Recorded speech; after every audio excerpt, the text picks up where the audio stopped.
Hi guys, ito naman yung ating gagawin. So, ito nga pala yung lumpia.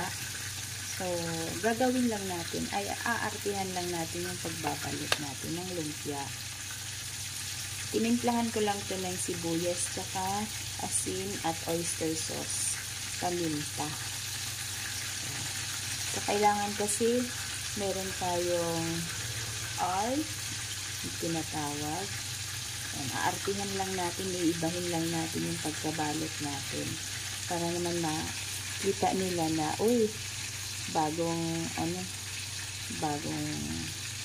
ulam, bagong recipe. Pero ito naman ay panglumpia lang. Ginawa lang natin ay tinandahan lang natin yung pagbabalot.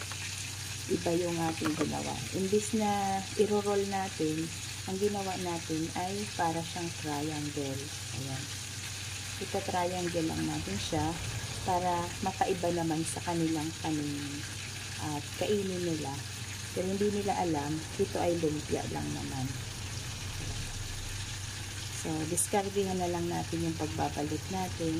So, para siyang paputok. Tapos, ayan nga, ipiprito lang natin siya. Katulad lang naman sa mga lumpia. Iniba lang natin yung balot niya. So, manipis lang siya para mabilis siyang maluto. Kasi masusunog. Ayan. At ito na nga yung ating lumpia. Ayan. Ginawa lang natin siyang triangle. So, ayan guys. Thank you for watching.